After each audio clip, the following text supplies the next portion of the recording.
아멘. 크리스마스가 되면 상징이 참 많아지죠. 앞에 크리스마스 추리도 우리가 해놓은 것처럼 집집마다 크리스마스 이렇게 아름다운 장식을 가지고 있는 나무들도 하나씩 세우고요. 마당에도 여러 가지 스태츄 이렇게 모양들을 갖다가 세워놓습니다. 요즘 유행하는 건 팬으로 막 바람을 불어넣으면 흔들흔들하는 큰 인형이 세워져 있는 집이 굉장히 많더라고요. 근데 여러분 그 인형 중에 압도적으로 많은 주인공, 우리 전사님 설교처럼 히어로가 누굽니까? 누가 히어로든가요? 산타크로스입니다. 산타크로스. 산타크로스가 다 집집마다 서 있어요. 그래서 성탄절이 산타크로스의 날인가 하는 생각이 들 정도로 말이죠. 좀 섭섭한 마음이 들죠. 근데 그 산타크로스들은 우리에게 이렇게 합니다. 바람이 안에 불어들으니까 막 손을 흔들고 있어요. 어떤 사람 say hello 그렇게 듣겠지만 저는 I'm not here. 내가 아니에요. 내가 아니고 다른 분이 주인공이에요. 누가 주인공이실까요? 예수님이 주인공이시죠. 그러고 보니까 어떤 집에 베들레헴에 마국간 정경도 만들어 놨더라고요. 그게 좋았습니다. 그곳에는 보면 요셉도 있었고 마리아도 있었고 아기 예수도 있고 짐승도 몇 마리 있고 돈 좀 많이 주고 사면 동방 박사들도 서 있습니다. 근데 어떻든 누가 얼마나 서 있든지 간에 양이 5마리든 10마리든지 간에 그 중에 중심은 누구냐 하면 예수님이셨어요. 근데 예수님을 가만히 보았습니다. 차를 세우고 어떤 집 앞에서 한참을 보는데 아기 예수님이 저한테 메시지가 되어졌어요. 자, 오늘 본문의 말씀에 보니 뭐라고 했던가요? 양을 치던 목자들에게 천사가 나타나 예수가 나심을 알려주시는 그 말씀이 바로 오늘 본문의 말씀이지요. 구주가 나셨다는 겁니다. 그런데 그 구주가 누구세요? 아기랍니다. 누가복음 2장 12절의 말씀이죠. 너희가 가서 강보에 쌓여 구유에 누워있는 아기를 보리니 이것이 너희에게 표적이니라. 누구네 집에 아들을 낳겠다라는 축복의 이야기가 아닙니다. 보자기에 쌓여있는 이 어린 아기가 구주시라는 거예요. 구주. 이런 아기라고 하면 누구를 구원하는 것은 고사하고 자신도 누구에게 의존해야 생존할 수 있지 않을까요? 키는 너무나 작아서 말이 밥을 먹는 구유도 넉넉해요. 여행 중에 마리아가 치밀하게 출산 준비를 하지 못했을 것입니다만 가지고 있는 보자기 하나를 꺼냈더니 아기를 싸기에 넉넉합니다. 그렇게 아기가 작았습니다. 젊은 엄마의 품에 안겨서 보호를 받는 이 아기가 하나님이 보내신 구원자라니 말이죠. 너무나 작고 너무나 약해서 예수님이라고 부르는 호칭도 좀 어색하지 않습니까? 근데 여러분이 오늘 성경 말씀을 조금 삐딱하게 보아서 그렇지, 그런데 성경의 기록을 자세히 살펴보면 이 아기는 전혀 작다는 느낌을 가질 수가 없어요. 자, 이 작은 생명의 탄생을 위해서 동원되는 현상을 한번 볼까요? 우선 동방에서는 신기한 별이 빛을 발합니다. 천문학자들이 따라오지 않을 수 없을 정도로 강렬한 빛이었어요. 특별한 별이었죠. 그리고 천사들이 나타납니다. 마리아에게 나타났고 목자들에게 나타나죠. 그리고 마침내 하늘의 천사들이 가득히 섭니다. 그리고 찬송을 합니다. 13절이죠. 호련히 수많은 천군이 그 천사들과 함께 하나님을 찬송했다고 되어 있어요. 지쳐 높은 동방의 박사들이 마침내 아기를 만났을 때 그들이 무릎을 꿇고 귀한 보물을 내놓으며 경배를 합니다. 여기가 지금 팔스, 왕궁이 아니잖아요. 그렇죠? 양을 치는 목자들이 머무르는 곳이었고, 그런 아주 장마하고 냄새나는 짐승의 우리지요. 그런데 그곳에 동방의 박사들이 무릎을 꿇고 절을 합니다. 로마 황제에게나 해야 하는 인사를 드리고 있어요. 자, 성경의 어느 구석에도 예수가 어리고 작기 때문에 약하게 보이는 부분은 없습니다. 그는 강하고 위대했습니다. 태어나실 때부터 그랬고요. 어머니 품에 안겨 있을 때도 그랬습니다. 생각이 거기에 미치니 아기로 오신 예수님이 우리에게 주는 메시지가 있었어요. 우리가 살아가는 인생은 어떤 것입니까? 약해지는 것이 두려워서 약하지 않으려고 애를 쓰는 인생을 살죠. 사람들은 강해지려고 돈을 모읍니다. 권력을 쥐려고 노력을 합니다. 젊은이들은 운동을 해서 근육을 막 키우죠. 몸이 커져서 다른 사람이 보면 저 사람 무섭다 그렇게 말할 수 있도록, 그렇게 생각이 들도록 자기 몸을 키웁니다. 하지만 실상 사람은 어떨까요? 아무리 많은 근육을 가지고 있는 사람이라도, 아무리 돈을 많이 가지고 있는 사람이라도 감기에 걸리면 알아 누워야 하잖아요. 오늘 이 자리에 계시는 여러분 중에 감기에 한 번도 걸려보지 않은 사람은 몰라요. 아주 아기들 빼놓고는 아마 거의 없을걸요? 모두 다 감기 한 번씩 걸려보셨죠? 감기가 얼마나 괴롭고 얼마나 힘든지 다 압니다. 머리도 아프고 콧물도 흘러내리고 그래서 자리에 누워야 하고 그렇죠. 근데 여러분, 다 감기는 걸려보셨는데 혹시 감기 바이러스 보신 적 있나요? 아무도 본 적이 없습니다. 그렇게 여러 번 감기에 걸리면서도 감기 바이러스는 볼 수 없을 정도로 눈에 보이지도 않는 것이 몸에 들어오면 몸이 꼼짝을 못합니다. 그렇게 우리 몸은 너무너무 약합니다. 한 해 내내 걱정에 꼬리를 물고 있었죠. 돈 걱정, 사람의 관계 걱정, 예상치 못했던 문제가 일어나는 걱정을 해결할 힘이 없습니다. 우리 너무너무 약해요. 말 한마디에 마음이 상해버리면 몇 년이 지나도 그 마음이 회복이 되기가 어렵습니다. 도대체 이 마음을 어떻게 치료하면 좋을까요? 무슨 약으로 치료하면 좋을까요? 자연 앞에 우리는 너무너무 약하죠. 지난 토요일 날 새벽 예배 못 드렸어요. 이유가 무엇이었을까요? 돌풍이 불어서 전기가 다 나가고요. 문이 막 흔들리고 빨리 집에 돌아가는 게 안전하겠다 싶어서 예배 못 드리고 집에 돌아갔습니다. 새벽 예배 오셨던 분들이 그럴 줄 알고 안 왔다 그런 분도 계시죠. 바람만 좀 불어도 우리가 어쩔 수 없는, 비가 조금만 와도 고통을 당하는 인생, 1년에도 수없이 경험하는 것이었습니다. 이게 사람의 인생입니다. 지나간 한 해 동안에, 지나온 인생이지요. 그런데 인생이 정말 약하기만 할까요? 아닙니다. 의외로 강할 수 있어요. 인도의 캘거리를 중심으로 해서 고아들과 가난한 사람들에게 구제활동을 베풀었던 테레사라고 하는 수녀가 있었습니다. 너무 사람들에게 잘해주어서 별명이 Mother예요. Mother 테레사. 수년 전에 미국의 한 감옥을 방문했었죠. 여러분, 감옥에 누가 있습니까? 감옥에 죄수를 지키는 사람도 있지만 감옥에 가장 많은 사람들은 범죄자들입니다. 몸이 크고요, 흉악하게 생긴 사람들이죠. 그런데 그들 사이에 아주 작고 깡마른 수녀가 서 있었죠. 한참을 그들은 그렇게 이야기를 했습니다. 수녀가 자리를 떠나고 난 다음에 신문사 기자들이, 리포터들이 죄수들에게 소감을 물었어요. 대답이 재밌었습니다. 그녀는 강했습니다. She was so strong. 훨씬 큰 사람들이 조그마한 여자를 보면서 그녀는 정말 강했습니다. 그렇게 말한 거예요. 수녀님은 동정심이 너무너무 컸어요. 수녀님은 훌륭한 분이셨습니다. 어떻게 그 작은 여자가 자기보다 2배나 큰 사람들에게 크다고 강하다고 느껴질 수 있었을까요? 이 작은 여인이 품은 예수님 때문이었습니다.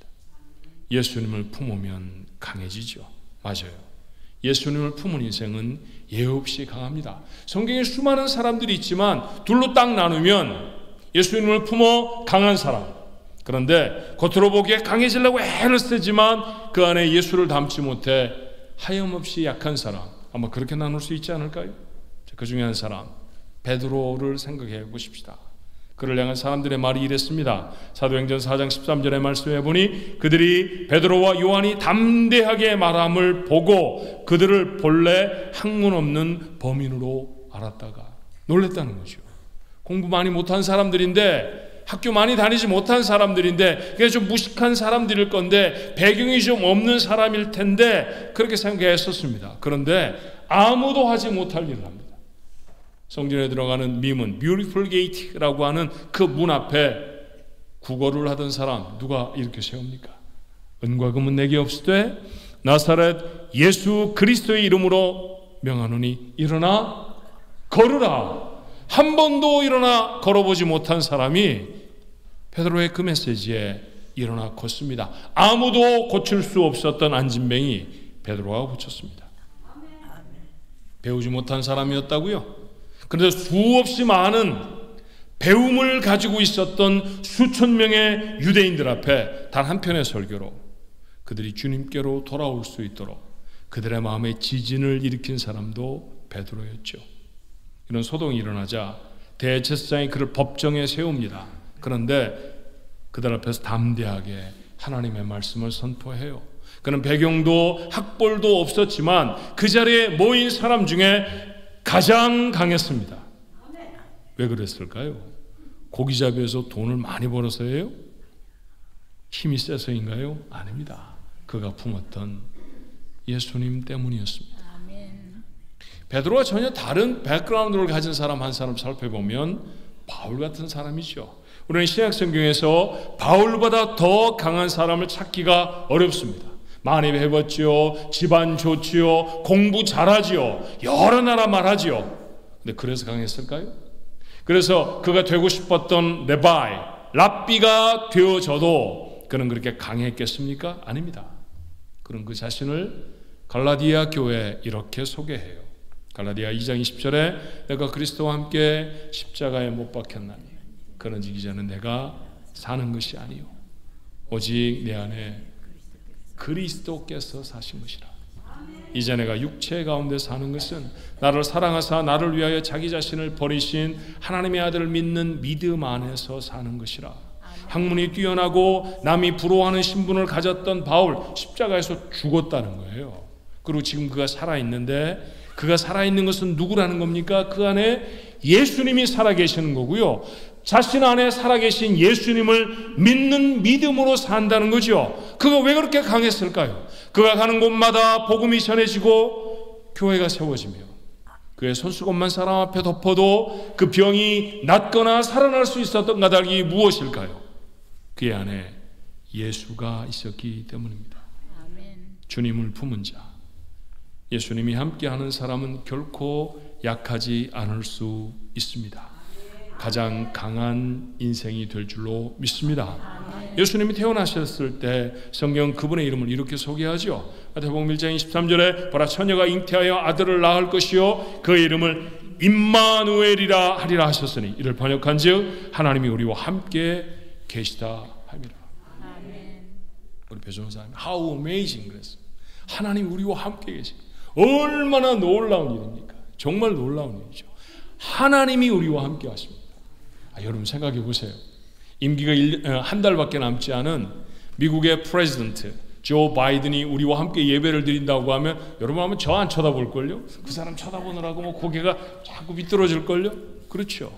한 나라의 대통령이 우리와 함께 해도 how amazing 얼마나 놀라운 일인지 모르는데 온 우주에 이제 예배 마치고 집에 돌아가면 막 유튜브 찾아갖고 가이던스 오브 갤럭시라는 거 찾아보는 거 아니에요, 여러분?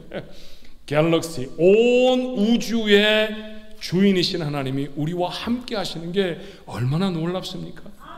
내가 너와 함께 한다. 그 약속을 뭐로 이루신 거예요? 주님이 되셔서 오심으로, 아기 예수로 우리 속에 오심으로 주님은 그렇게 보좌를 비우시고 세상에 오셨는 줄로 믿습니다. 예수님이 승천하시기 직전에 제자들에게 하신 약속의 말씀도 기억하시죠? 마태복음 28장 20절에 내가 너에게 분부한 모든 것을 가르쳐 지키게 하라. 볼지어다 내가 세상 끝날까지 너희와 항상 함께 있으리라 하시니. 아멘입니다. 그렇죠. 세상 끝날까지 우리와 함께 하실 것입니다. 이것이 성탄의 메시지예요. 연약하고 부족하기만 해서 힘겨운 인생을 살아가는 우리들에게 주님이 다시 약속하십니다. 아기로 오셨죠. 작고 여리게만 보이는 그 아기가 절대로 작지도 약하지도 않으셨어요. 그 주님을 마음에 품은 자에게 예수님 다시 약속하십니다. 절대 작지 않다. 절대로 약한 것이 아니야. 이 일을 위해서 내가 영원히 너와 함께 있을 것이다. 바울이 우리에게 전하는 말을 기억하십시오. 고린도서 4장 7절에 우리가 이 보배를 질그릇에 가졌으니 이는 심히 큰 능력은 하나님께 있고 우리에게 있지 아니함을 알게 하려 함이라. 우리는 질그릇입니다. 그런데 강해요. 이유가 뭘까요? 그 안에 보배 되신 예수님을 가졌기 때문입니다. 그래서 사방으로 우겨쌈을 당하여도 쌓이지 않고요, 답답한 일을 당해도 낙심하지 않습니다. 가끔은 넘어지기도 하지만 아주 망하지 않습니다. 이유가 뭘까요? 주님이 우리 안에 계시기 때문입니다. 주님은 베들레헴에 이름 없는 마국간 구유에 누우셨습니다. 제가 부끄러운 고백 하나 할까요? 저는 구유가 멋있는 크레들, 요람인 줄 알았어요. 구유라는 게 요람의 다른 브랜드 네임인 줄 알았다니까요. 구유를 본 적이 있어야죠. 이게 여물통 이랬으면 제가 좀 이해를 했을 텐데, 제가 초등학교 학생, 엘리멘터리 스쿨 학생이었을 때는 못 알아들었습니다. 근데 여러분, 구유라는 것, 소가 밥을 먹고 말이 밥을 먹는 밥통이잖아요. 혹시 보셨나요? 시골에 가서 몇 번 봤습니다. 여러분도 보신 기억이 있죠? 어떻게 생겼던가요? 어떤 거는 나무 조각으로 썰기썰기 묶어서 그릇을 만들어 놓은 것도 있고요. 어떤 거는 아예 그냥 큰 나무 가운데 푹 파가지고 그 가운데 짐승들이 먹을 음식을 담아 놓는 것도 있습니다. 안에 들여다보면 뭐가 있을까요? 먹다 남은 찌끄레기 음식들이 있고요. 그리고 벌레도 막 기어다니더라고요. 그렇죠? 지저분한 그릇이었습니다. 그런데 그런 곳에 말이 밥을 먹는 더러운 말 밥 그릇이 주님을 안았습니다. 만약에 예수님이 태어나셔서 처음 누우셨던 말 구유가 있다고 하면 찬양대 얼마쯤 할 것 같아요? 아마 1억 달러 이 정도 하지 않을까요? 그렇죠. 어마어마한 값입니다. 주님이 그곳에 처음 누우신 것입니다. 여러분 얼마에 사시겠습니까? 하면 여기저기서 손을 번쩍번쩍 들 겁니다. 그건 아무것도 아니거든요. 벌레가 기어다니고 더러운 음식 넣어놓는 그런 그릇에 불과하지만 그것이 그렇게 높은 값이 되어지는 까닭이 뭘까요? 그 안에 예수님을 담았기 때문에 우리 마음이 그렇습니다. 말 한마디에도 상처를 받고 작은 어려움에도 근심의 먹구름이 몰려오는 우리 마음에 이번 성탄절에 주님을 다시 담게 되기를 주님의 이름으로 축원합니다. 아멘. 세상에서 가장 귀한 마음이 될 것입니다. 주께서 오늘 성탄절을 통해 여러분에게 말씀하시죠. 보좌보다 너희와 함께 있는 게 좋아. 나는 이리로 왔다. 그렇게 말이죠. 그것이 바로 어린 아기 예수가 우리에게 주시는 하나님의 메시지죠. 그 주님을 받았습니다. 그 주님을 마음에 담았습니다. 잘 기억하지 못해 여러분 스스로가 너무 작고 보잘것없는 사람이라고 생각되어졌을지 몰라요. 그러나 그렇지 않습니다. 여러분은 세상에 가장 귀한 자입니다. 왜요? 내가 무엇을 많이 알고 있고 내가 무엇을 많이 가지고 있기 때문이 아닙니다. 내가 귀한 까닭은 내가 담고 있는 주님 때문입니다. 그 마음으로 평생을 살 겁니다. 2024년 성탄절에 여러분의 마음에 담기는 이 메시지가 이 땅에 살아가는 동안 여러분에게 늘 함께 하시기를 주님의 이름으로 축원합니다. 아멘. 기도하십시다. 사랑이 많으신 하나님, 저희가 뭐라고 보좌를 비우시고 세상에 오셨나요? 저희가 뭐라고 우리 살리시겠다고 십자가에 달리셨습니까? 그 놀라운 사건들을 하나님의 메시지로 마음에 담고 보니 그렇습니다. 우리는 하나님에게 precious person, 가장 중요한 사람들이었습니다.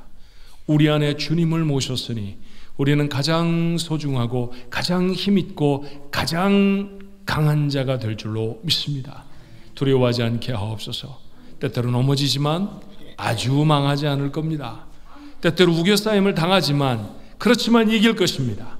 하나님이 주시는 놀라운 능력으로 질그릇 같은 우리 속에 보배 되신 예수를 담았으니 예수를 담은 능력으로 우리의 남은 때를 살아가도록 축복해 주옵소서.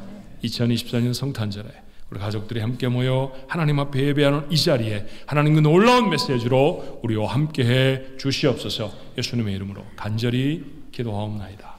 아멘. 하나님 앞에 준비한 예물 드립니다.